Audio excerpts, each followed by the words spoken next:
Pearl here, and if you're watching this you can see I have got a white spa robe on, and I've just had a long shower and I've got that lovely spa feeling, and this feels like I'm in a relaxation space.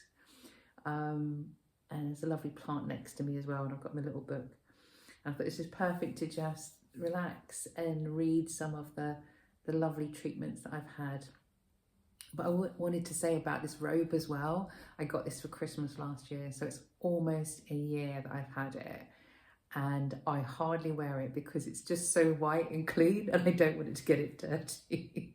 So usually what I do is I put it on and I have a little like spa moment, but then I don't want to even use any oils on myself because I don't want to get the oils on the robe. And I just thought I'd share that because so often we do the thing of keeping the nice things, you know, keep it for best, or we don't use it. So this is my way of using it, and I love it so much. It's so soft and fluffy, and it's silly really, but I don't want it to go unfluffy, and I don't want to spill tea on it. So I thought I'd use it for this podcast because that feels just nice. So I thought I'd read this this massage that I had.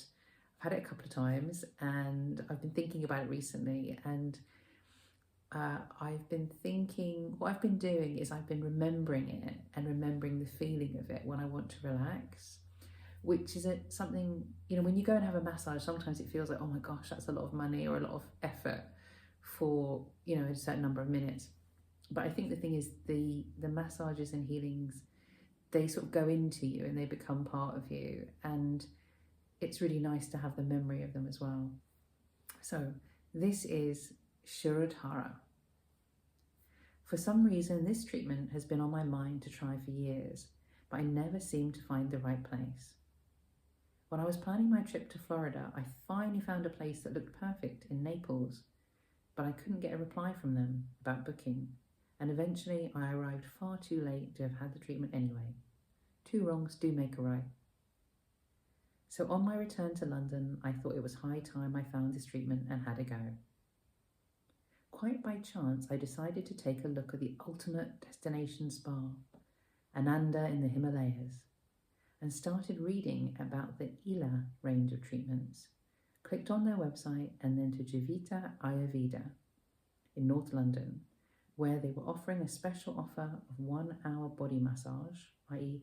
Abhyanga, plus a half-hour Shirodhara treatment for only £50. That's really good. Perfect. I called, booked, and within a few days was lying on a bed having the treatment I dreamed about for years. See also Ayurvedic Massage and Medicine for more information about this school of massage and lifestyle. Shirodhara consists of having warm oil poured in a constant stream across your forehead, stimulating the third eye chakra, which is related to intuition and what you may think of as psychic abilities, the ability to see into the future included. It's recommended to help clear the mind, detox the brain, and is also often helpful for people who are having difficulty sleeping. Just as an aside, it is also apparently recommended for migraine, so it's something I'm looking into at the moment for that reason. Jivita Ayurveda advertised this as having a little shoulder, neck and facial massage, but as I had this with the Abhyanga massage, it all blended into one wonderful long treatment. The therapist did tell me when the Shirodhara was about to start and tilted back my head so the oil ran over my hair, and the oil was never anywhere near my eyes, just in case you're worried about this. After waiting years for this treatment, I was impatient for it to start, and when it did, I felt a slight anticlimax. I think one of the reasons I wanted to try this, but was also hesitant, is that I have had strong experiences before when massages have stimulated my third eye chakra. I remember reading before that when working with the third eye, it's very important to focus on intuition rather than on specific images. That a general feeling can be much more accurate than focusing on what we feel an image may be trying to tell us.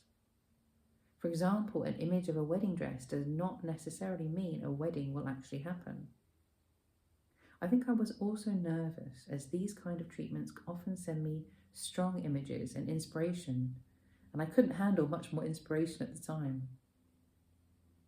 As I waited for whatever effect this treatment was going to have on me, I did enjoy the lovely warm oil, but started to get a little bit bored. Then I started in my mind to see really strong images, but this time they were of the past. And it suddenly occurred to me that instead of always thinking, what's next, I could stop, slow down, and enjoy looking backwards. I remembered that the brain is the most incredible of entertainment centres, and I could, at a moment's notice, conjure up the sight, sound, smells, and feeling of a sunset seen from a hammock in Key Largo, or a wonderful dinner with a friend. It's all right there, stored and ready to be rejoiced in. When I am meditating, I am usually concentrating on letting go of the past and future, focusing instead on the now and taking action in the now. But this can be exhausting. I realize that it's okay to take time out to take pleasure in our future and in our dreams, as well as to luxuriate in our past experiences, not in an attempt to hold on to the past or change it, simply to honour and enjoy it. I often get exactly what I need from treatments, and this Shirodhara treatment left me with a deep sense of peace and contentment, and being exactly where I was supposed to be, rather than constantly rushing into the next moment. Over the next week, I had an unusual side effect. Whereas many people use Shirodhara to heal them of nightmares and insomnia, I started to have disturbing dreams. As I worked on what was coming up for me, I realised I had been pushing down certain feelings, trying to ignore them. And as soon as I honoured them and asserted myself, I felt my life getting right back on track. As I have said before, healing isn't always easy, and detoxification of the body can be unpleasant, but definitely worth it. And so it is with the mind too. This treatment was incredibly worth it for me, both at the time and over the next week, and I would definitely have it again if I felt I needed another mind detox. See Ayurvedic Massage and Sattva Shirodhara with facial Marma therapy. Ooh, should we go and look at those? I'm going to look at Sattva Shirodhara first. Where's the Sattva one? So I think this is one. So that treatment I had in North London at Jivita Ayurveda, and it's still open, I believe. And I would go back there in a heartbeat. It's a bit of a long way. Okay, yeah, this is another Shirodhara treatment. We're going to read that as well. But I'm going to just very quickly read you Abhyanga, because I think it's very short, and it's probably more common. I know it's more common, which is a body massage, which is part of Ayurvedic medicine. It's very nice. It's very, very nice. Let me just find the Abhyanga. Oh, there's so many things in here that I want to share with you. Abhyanga, here we go. I think actually Abhyanga is the first massage in my book. Okay, so it's an Ayurvedic full body massage. This could technically be the name for a treatment I had at Salon Sensorial in the Terma di Cianciano Spa in Tuscany. But at Jivita Ayurveda in Kensal Rise, this is the actual name on the menu. What differs from a regular full body massage is the heated oil and faster movements that are used. Also, special care is paid to your feet, which some full body massages ignore. This means that even with a 50-minute treatment, you can probably feel done by the end of an Abhyanga massage. The treatment at Jivita Ayurveda did seem to use harder pressure than the massage I had in Tuscany, but that could be because my body was so much more tense. As Megan, the therapist at Jivita Ayurveda, worked on each area, I would be close to asking her to stop, and then the second she stopped, I wanted her to do more. Another massive difference was that at Jivita Ayurveda, I went for a special offer, which included a Shirodhara treatment at the end of the full body massage. This made it the perfect experience for me as the massage relaxed my body and the Shirodhara relaxed my mind, and then got it working again. I do love the use of warmed oil in massage, and it's very hard to go back once you've experienced this. And also to go back to non-heated beds. Oh, yes, this bed was heated. It's nothing like a heated bed. Also, sometimes you get beds that are water beds that you have a massage on, and they're just so wonderful. I've been very spoiled, yeah.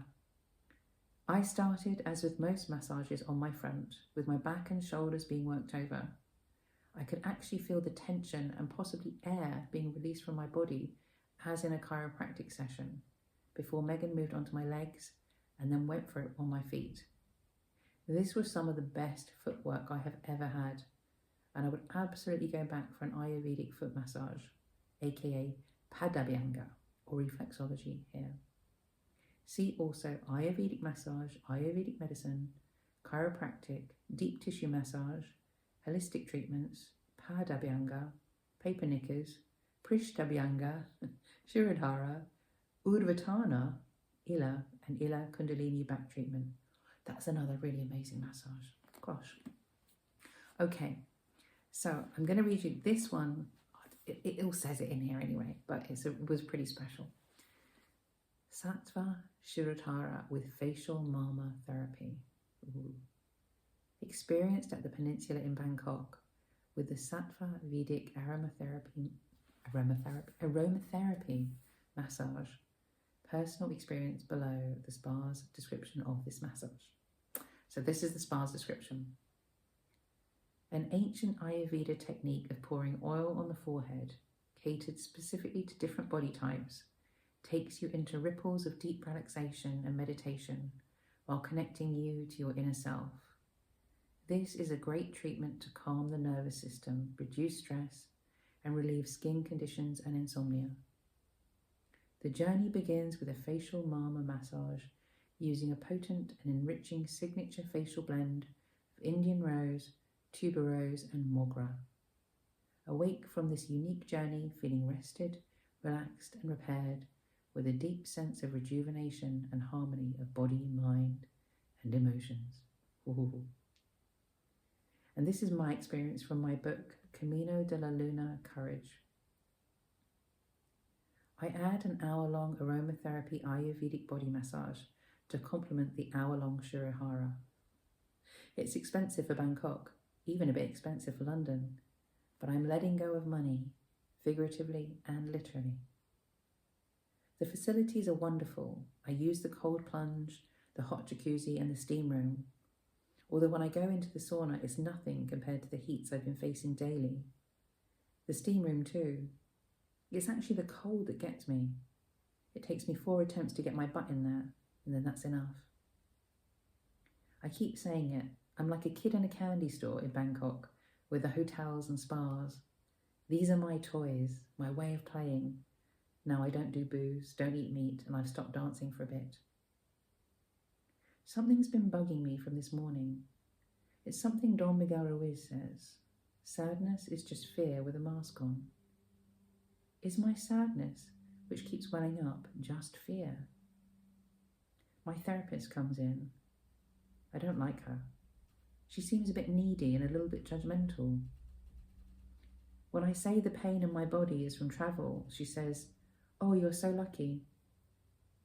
But we're in trouble even before then. She offers me 2 oils to smell, relaxing and uplifting, I think. I don't like them. They smell like paint. Maybe I'm allergic to them. Do you have another, I ask. She says normally you only smell 2, but she obediently puts the 3rd oil on my arm, the energizing one, I guess. Okay, I'll take that one. I'm not keen, but it's the best of a bad bunch. I've never heard of this spa brand before. Maybe it's dodgy. Maybe I'll react to the oil. Sattva, I think it's called. My treatment is technically the Sattva aromatherapy, Marma, and Shirodhara. I don't enjoy the massage.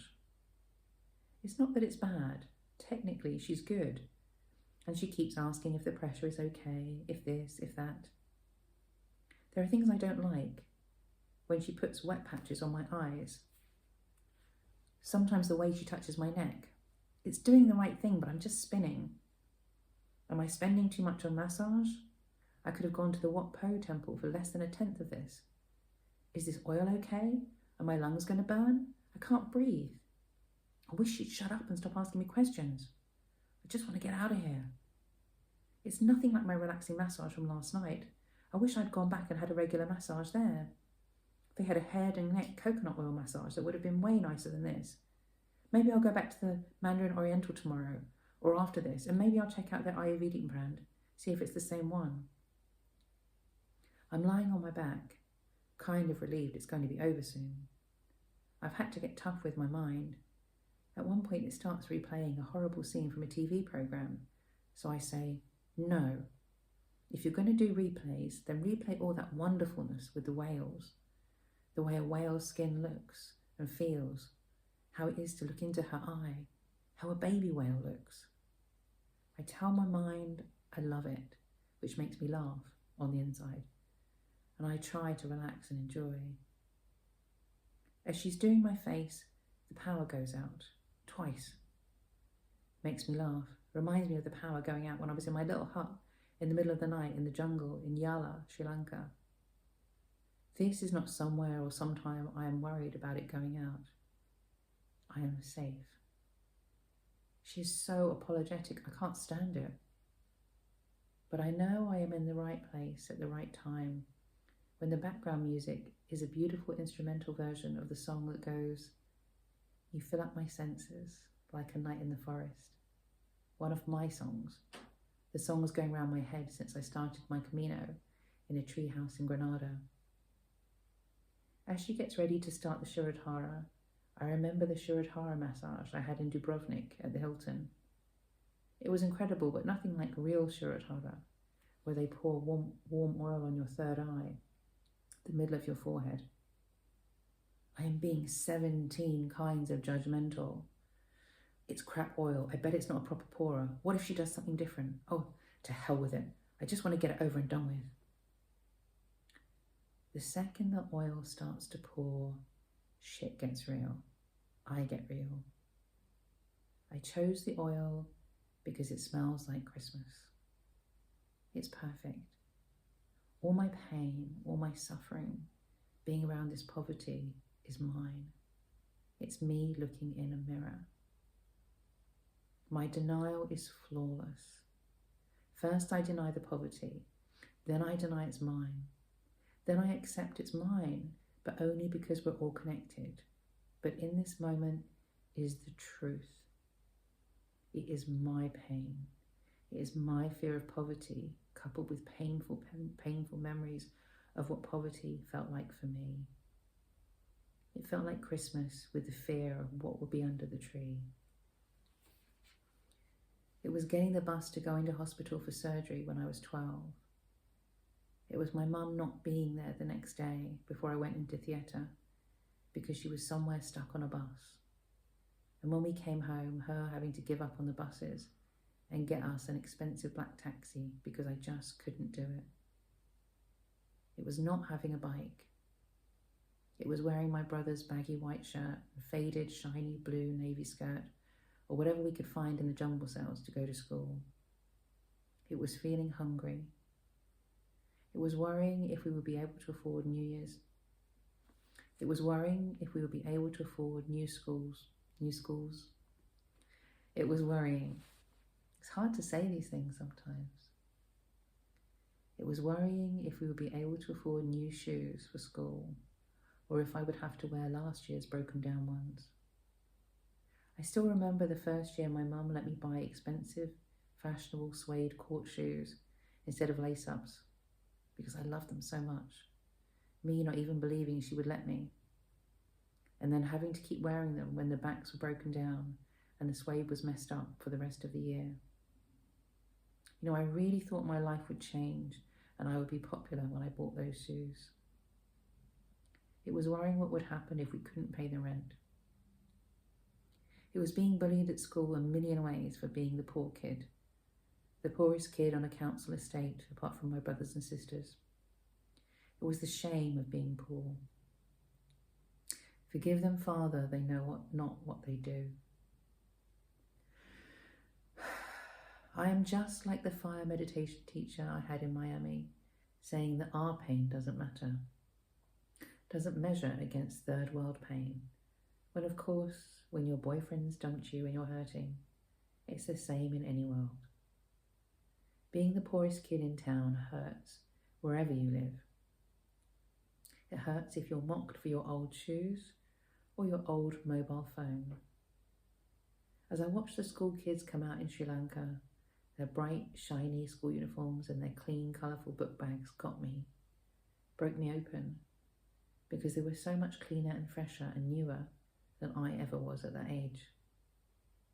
The man not having shoes breaks me open, because while I always had shoes, I knew what it was like not to be able to buy new ones.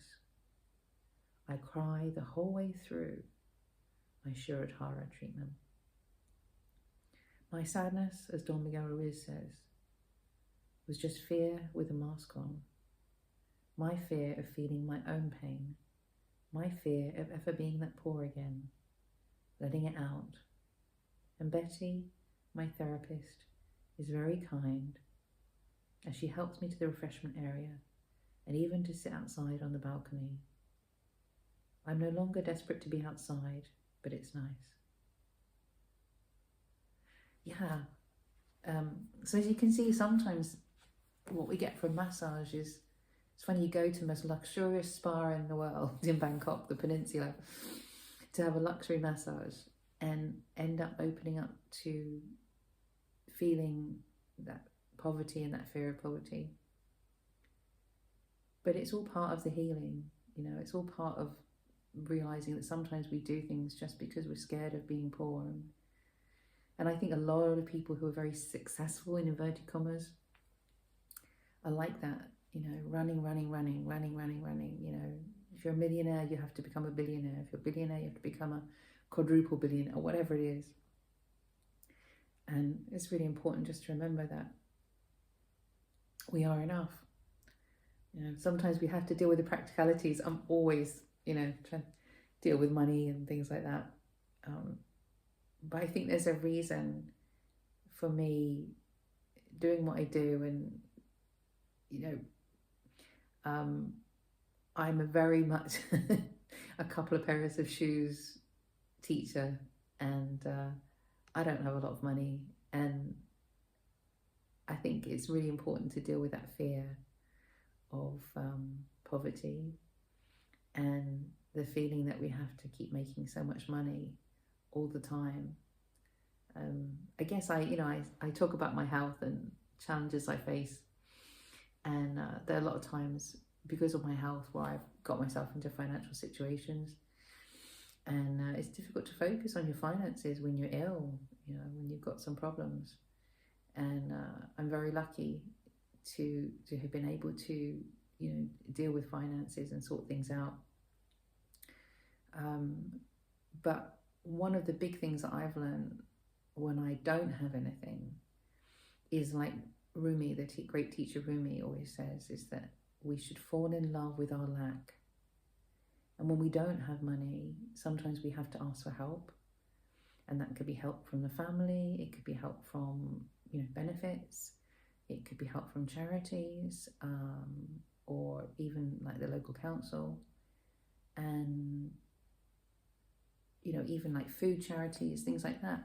And I like the fact that I feel like there should be less shame around that than there was when I was growing up. When I was growing up, I felt, you know, during the 80s, it was very much a loads of money culture. Some of you will know what I mean by that. But it was a very shiny kind of time where, you know, you were supposed to, you know, the times of movies like Wall Street or, what's that one? Working Girl, you know, and you had to wear the right clothes, you had to wear the right, there was no choices. Whereas now you get to, you know, going to charity shops, buying cheap clothes in supermarkets. You know, a lot of people do it. And it's not looked down upon in the same way. You know, going to charity shops is very mainstream now, whereas back then, all my clothes were secondhand. You know, everything was from jumble sales. And I would get so excited if I could find something that fit me and I liked it in the jumble sale. I'm not even sure we have jumble sales anymore. You know, It's where everybody used to bring their stuff to the school and they used to sell it on for the school, and it was really, really cheap. And I think down deep I did feel humiliated that I was buying everyone else's clothes and things like that, but at the time I was just so excited, so happy to find things that you could buy with a couple of pence. Yeah, so it is tough. I think it's really tough when you don't have a lot. And you know, when I think in those terms, I think I've really I've kind of gone up and down through my life. I've been very rich and had work that paid me lots and lots of money, and I've been very, very poor as well, and technically I've been homeless as well. So I have experienced all kinds of levels, but I think what I've really learned is that sometimes, you know, one thing of my beliefs is that I always have the perfect amount of money. And what that means is that there are times when I don't have any money and I have to reach out and ask people to help me. And that's when you learn a lot about the people around you in your life. And you learn that people will support you even if you have had arguments and difficulties, and people are really there for you. And sometimes that actually helps to heal relationships. And definitely there are times when I've reached out to ask people to, you know, not even necessarily give me money, but to have my back, to maybe be a guarantor on things. And that's really healing when somebody just says, of course, you know, no problem at all. And money really isn't that important, but our relationship with it is very important and challenging at times. And it's funny because I seem to keep always being hooked in by, you know, certain people talking about money. And Ken Honda, I think, is a great teacher. I think he might be in here as well. I find him actually, maybe, no, I think Ken Honda came after this book. But ultimately, I also think that Buddhist teachers are very good when it comes to working on money, because their ethos is really about just having enough and having a simpler life.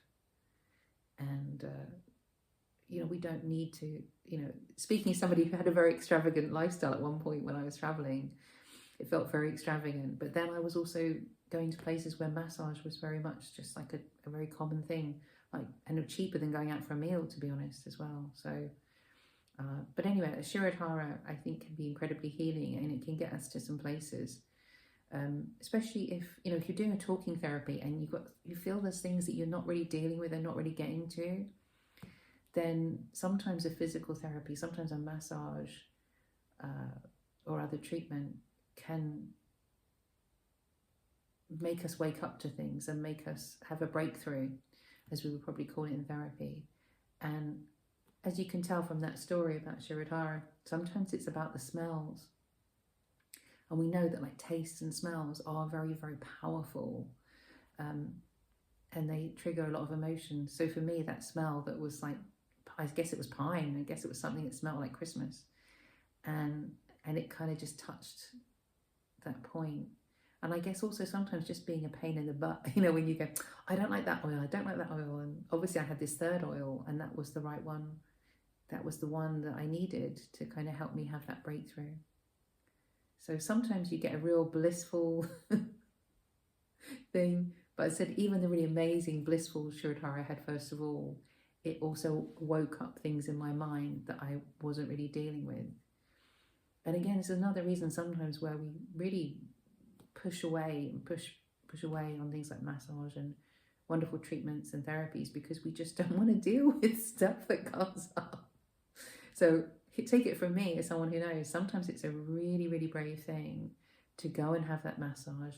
It's a really brave thing, because then, you know, you're having that massage and you're not looking at your phone, you're not being distracted, you're just you with your mind.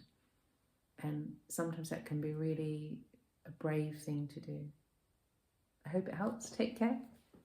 See you soon. Bye.